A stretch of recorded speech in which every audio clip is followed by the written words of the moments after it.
ایمان اتنی قیمتی دولت ہے میرے پیارے ساتھ. اسی لیے اللہ قرآن میں کہتا ہے وَلَا تَمُوتُنَّ إِلَّا وَأَنْتُمْ مُسْلِمُونَ، اے مسلمانوں تمہیں موت نہ آئے مگر ایمان کی حالت میں، تم مرنا تو ایمان کی حالت میں مرنا. اللہ کے نبی فرماتے ہیں لا تشرک باللہ، اللہ کے ساتھ کبھی شرک نہ کرنا، اللہ کے سوا کسی اور کے آگے سر نہ جھکانا. وَإِن قُتِلْتَ أَوْ حُرِّقْتَ، اگر تمہیں قتل کر دیا جائے، تمہیں جلا دیا جائے، جان دے دینا مگر ایمان سے سمجھوتا مت کرنا. یہ ہے ایمان کی اہمیت میرے ساتھ. نبی کو سب سے زیادہ ایمان پسند تھا. نبی کے دل کی ایک ہی تمنا تھی، نبی نے اپنے لیے کچھ نہیں بنایا. ساری زندگی نبی نے بڑے چھوٹے چھوٹے کمروں میں زندگی گزار دی میرے ساتھی. کبھی کھانا ملا نہیں ملا، کبھی 2 مہینے تک نبی کے گھر میں چولہا نہیں جلا. کھجور کھا کر اور پانی پی کر نبی کے گھر والوں نے گزارا کر لیا. نبی کی زندگی میں زیادہ دولت نہیں آئی، نبی کی زندگی میں دنیا کا عیش و آرام نہیں آیا، لیکن نبی کی تمنا کیا تھی؟ ہماری اور آپ کی کیا تمنا ہوتی ہے؟ ہمارے پاس اچھا سا مکان ہو، ہماری بیوی بچے آرام سے رہیں، سکون سے رہیں، ہمارے گھر میں دولت کی ریل پیل ہو، کوئی کمی نہ ہو. ہماری تمنا تو یہ ہوتی ہے، مگر نبی کی تمنا کیا تھی؟ اللہ قرآن میں کہتا ہے فَلَعَلَّكَ بَاخِعٌ نَفْسَكَ عَلَىٰ آثَارِهِمْ إِن لَّمْ يُؤْمِنُوا بِهَٰذَا الْحَدِيثِ أَسَفًا. اے نبی اگر لوگ اگر ایمان نہیں لائے تو آپ کو اتنی چنتا ہے، اتنی ٹینشن ہے، اتنی فکر ہے کہ اے نبی کہیں آپ اپنے آپ کو ہلاک نہ کر دیں، کہیں آپ اپنے آپ کو ختم نہ کر دیں. آپ کو لوگوں کے ایمان لانے کی اتنی چنتا ہے. اللہ کے رسول رات کے سناٹے میں دعا کرتے ہیں اے اللہ تو عمر ابن ہشام اور عمر ابن خطاب میں جو تجھ کو زیادہ پسند ہے اللہ تو اس کو ایمان کی دولت دے دے. اللہ کو عمر ابن خطاب پسند تھے، اللہ نے حضرت عمر کو اسلام کی توفیق بخشی، اور عمر ابن ہشام جو ابو جہل تھا اس کو کبھی ایمان کی دولت نہیں ملی. میرے بھائیوں، اگر اللہ نے ہمیں اور آپ کو مسلمان بنایا ہے، ایمان والا بنایا ہے، معاف کیجئے گا اس میں ہمارا کوئی کمال نہیں ہے، ہمارا کوئی کمال نہیں ہے. اللہ چاہتا اسی بھارت میں 1 ارب لوگ ایسے ہیں جو اللہ کے علاوہ دوسروں کے در پہ سر جھکاتے ہیں. اللہ ہمیں چاہتا ہمیں بھی ویسا بنا دیتا، ہم بھی گائے کو دیکھ کے ہاتھ جوڑ رہے ہوتے، سانپ کو دیکھ کے ہاتھ جوڑ رہے ہوتے، شرمگاہ کی عبادت کر رہے ہوتے، ہم کسی ندی کی عبادت کر رہے ہوتے. اگر اللہ نے ہمیں اور آپ کو مسلمان بنایا ہے، ایمان والا بنایا ہے، یہ بہت بڑی نعمت ہے میرے پیارے ساتھیوں. اس نعمت کی قدر کرو. وما كنا لنهتدي لولا ان هدانا اللہ، اگر اللہ ہمیں ہدایت نہ دیتا تو شاید ہم ہدایت نہ پاتے. میرے پیارے ساتھیوں، یقیناً ہمیں اللہ تعالیٰ نے بہت بڑا انعام کیا ہم پر کہ اس نے ہمیں ایمان کی دولت سے نوازا ہے. اللہ کے نبی کو ایمان سے بڑھ کے کوئی چیز پسند نہیں تھی، اس لیے اس ایمان پر قائم رہو، مرتے دم تک توحید پر قائم رہو، مرتے دم تک کوئی ایسا کام مت کرو میرے پیارے بھائیوں اور میری پیاری ماں اور بہنوں جو ایمان کو برباد کر دیتا ہو، جو ایمان کو ختم کر دیتا ہو. جانو، میں اسی لیے بار بار سیمانچل کے علاقے میں کہتا ہوں، ابھی ایک بہت بڑی 3 منزلہ کی مسجد تھی، کٹیہار میں جمعہ پڑھایا تھا میں نے. 3 منزلہ مسجد تھی. میں نے وہاں جمعہ کے خطبے میں کہا تھا اتنی بڑی مسجد آپ نے بنائی ہے، آپ عورتوں کا انتظام کیوں نہیں کرتے؟ گاؤں والوں نے کہا مولانا ہمارے پورے گاؤں میں یہی ایک مسجد ہے اور آلریڈی 3 منزل کی وہ مسجد بن چکی ہے اور مردوں سے فل ہو جاتی ہے. انہوں نے کہا کہ مولانا صاحب عورتوں کی گنجائش نہیں ہے.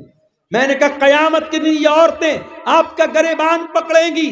سال میں ایک بار آپ نے پروگرام کرا کے کسی عالم کو بلا لیا، معاف کیجئے دین کی ساری جانکاری سال میں ایک تقریر سننے سے نہیں ہوگی. اور ہم یہ بھی جانتے ہیں کہ آپ کے علاقے کے یہ جلسے اور پروگرام، یہ تقریر کم اور تفریح اس میں زیادہ ہوتی ہے. ایک گاؤں میں کتنے جانور کٹتے ہیں اور کتنی دعوتیں ہوتی ہیں اور کتنے لاکھ روپے کا خرچ. مجھے یہاں تک لوگوں نے بتایا کہ اگر آپ کے گاؤں میں جلسہ ہے اور آپ کی لڑکی کی نئی شادی ہوئی ہے تو داماد جو آئے گا، داماد کا، بیٹی کا، ناتی کا، نتنی کا، نواسے نواسی سب کا نیا کپڑا بنا کے بھی دینا پڑتا ہے. یعنی جلسے پر جو ہونے والا خرچ ہے اس سے کئی گنا زیادہ خرچ گاؤں میں ہونے والی دعوتوں اور پھر اس جلسے کے نام پر جو تحفے تحائف دیے جاتے ہیں اس پر ہو جاتا ہے. تو معاف کیجئے میرے ساتھیو، آپ نے تو جلسوں کو ایک میلہ بنا دیا، ایک تہوار بنا دیا. تبلیغ اور دعوت کی اگر آپ بات کریں، اس کا بہت بڑا پلیٹ فارم جمعہ کا خطبہ ہے. ہر گاؤں میں جامع مسجد میں عورتوں کا انتظام ہونا چاہیے، اور آپ کے گھر کی عورتوں کو جانا چاہیے جمعہ کے خطبے میں. اور مجھے یقین ہے اگر جمعہ کا خطبہ ڈھنگ سے دیا جائے، اچھا عالم اور اچھا خطیب آ کر کے جمعہ کا خطبہ دے، سال میں 52 جمعہ کا خطبہ آپ کے گھر کی عورتیں سنیں گی انشاءاللہ. جس گھر کی لڑکی سال میں 52 بار مسجد میں جائے گی جمعہ کے دن اور جمعہ کا خطبہ سنے گی، وہ لڑکی کبھی نصرت جہاں سے نشا سنگھ نہیں بنے گی انشاءاللہ. وہ لڑکی کبھی مرتد نہیں ہوگی، وہ لڑکی کبھی ایمان کا راستہ نہیں چھوڑے گی. آپ نے پیاسوں کو پانی پلایا نہیں، آپ نے بھوکوں کو کھانا کھلایا نہیں، آپ نے ان عورتوں تک دین پہنچایا نہیں. میرے پیارے ساتھیوں، اگر آج یہ عورتیں بھٹک رہی ہیں، آج حالات اس قدر نازک ہے.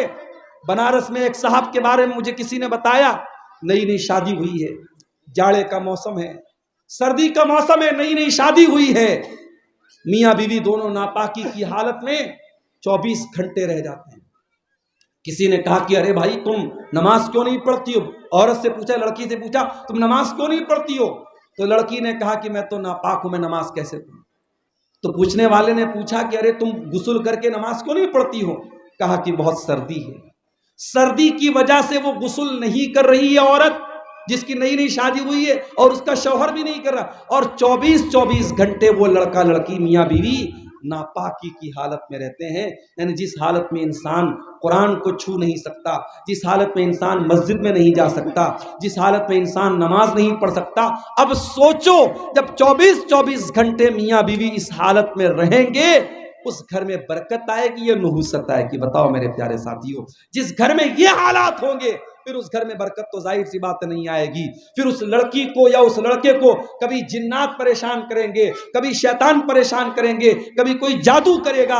یہ جتنے جادو، جنات اور شیطان کے معاملات ہوتے ہیں، یاد رکھو کہ کہیں نہ کہیں یا تو ہماری گندگی کی وجہ سے ہوتے ہیں یا ہمارے گھر میں کوئی شریعت کے خلاف حرام کام ہوتا ہے اس وجہ سے ہوتے ہیں.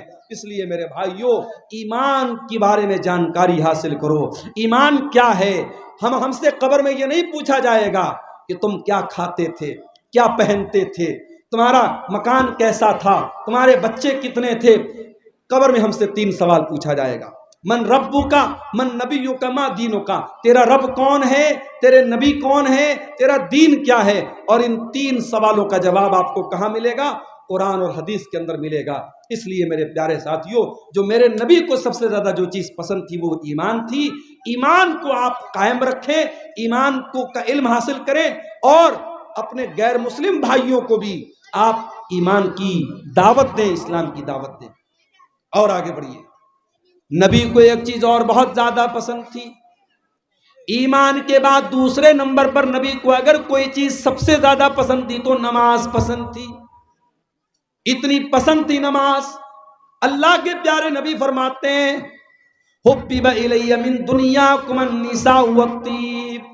مجھے دنیا میں 3 چیزوں سے بہت محبت ہے.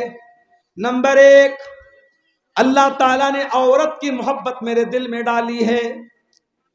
عورت کی محبت میرے دل میں ڈالی ہے.